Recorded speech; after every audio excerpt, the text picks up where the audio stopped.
Welcome to yo-yo TV. భారత ప్రధాని మోదీ ఏం చేసినా దేశం కోసమని ప్రజలు బలంగా నమ్ముతున్నారు. ఆ నమ్మకాన్ని ప్రతిసారి మోదీ పెంచుకుంటూ పోతున్నారు.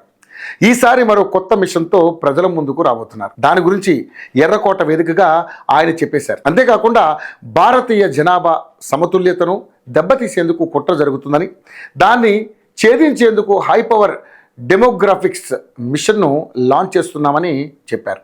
కానీ చాలామంది దీన్ని సీరియస్గా తీసుకోలేదు.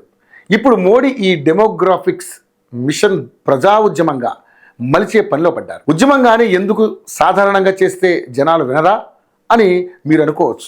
ఇప్పటికే ఈసీ చేసే సర్ ప్రక్రియకు బీజేపీని లింక్ చేయడమే కాకుండా దానికి వ్యతిరేకంగా ప్రతిపక్షాలు ప్రచారం చేస్తున్నాయి. అందుకే డెమోగ్రాఫిక్స్ మిషన్ను ఒక ఉద్యమంగా మార్చాలని అనుకుంటున్నారు.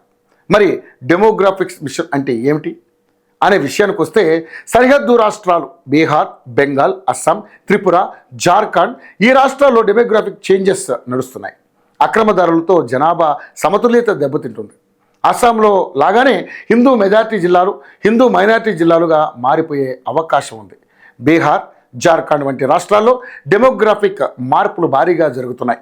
చివరికి ఈ అక్రమ వలసదారులు దేశ రాజధాని ఢిల్లీ, జమ్మూ కాశ్మీర్లో కూడా తేలారు. కేరళ, కొడుగులో కూడా ఈ అక్రమ వలసదారులు దేశంలోని చాలా రాష్ట్రాలకు ఉపాధి కోసం వెళ్ళి తాము అక్కడి వాళ్ళమే అని చెప్పి ఈ విధంగా ఆధార్ ఓటర్లను తయారు చేసుకుంటున్నారు. నిజానికి మన పక్క రాష్ట్రంలో ఉన్న వాళ్ళు మన దగ్గరికి వస్తే పెద్ద ఎత్తున గోల చేస్తున్నాం.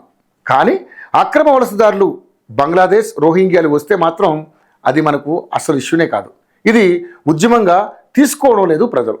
ఈ అక్రమ వలసదారులు వాళ్ళు రావడమే కాదు, వాళ్ళ సంస్కృతిని కూడా తీసుకొస్తున్నారు. వాళ్ళ కల్చర్ను మనపై రుద్దాలని చూస్తున్నారు. కానీ వీటిని ప్రజలు తీవ్ర సమస్యలుగా అనుకోవడం లేదు. ప్రధాని మోదీ వీటిని గుర్తించారు. ఇటీవలే ప్రొఫెసర్ సామిక రవి అనే ఆమె ఏకంగా ఎకనామిక్ కౌన్సిల్ టు పిఎంలో ఒక సభ్యురాలు. ఆమె ఒక ప్రజెంటేషన్ ఇచ్చింది. 2011లో దేశంలో మొత్తం 640 జిల్లాలు ఉంటే 468 జిల్లాల్లో హిందువుల గ్రోత్ తగ్గిపోయింది. 513 జిల్లాల్లో ముస్లింల జనాభా పెరిగింది. 439 జిల్లాల్లో క్రిస్టియన్స్ల గ్రోత్ పెరిగిందని ఆమె చెప్పుకొచ్చారు. ఇప్పటికీ చూసుకుంటే ఆ లెక్క చాలా వరకు పెరిగే ఉంటుంది. మొన్నటికి మొన్న అస్సాం సీఎం హేమంత్ శర్మ గిరిజన భూములను ఆక్రమించుకున్న వలసదారులను తరిమి కొట్టారు.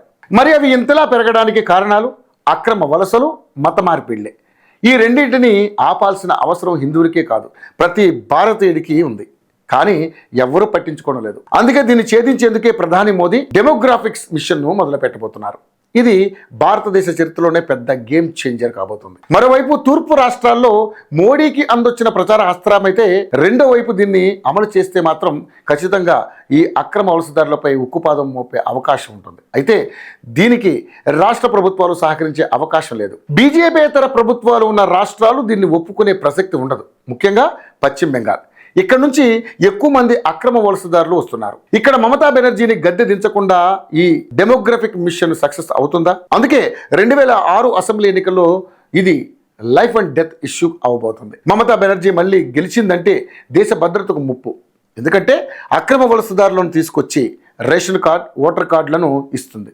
దీనిపై వాళ్ళ మంత్రులే ఓపెన్ స్టేట్మెంట్లు ఇస్తున్నారు. కాబట్టి వచ్చే ఎన్నికల్లో మమతా బెనర్జీ పార్టీని గద్దె దించితేనే పశ్చిమ బెంగాల్లో మోడీ చేపట్టబోతున్న మిషన్ సక్సెస్ అవుతుంది. దీని ద్వారా ఎక్కువగా లాభపడేది మన దేశ ప్రజలే. కాబట్టి 2026లో టీఎంసీని ఓడించాల్సిన అవసరం ప్రతి బెంగాలీకి ఉందనడంలో ఎలాంటి సందేహం లేదు.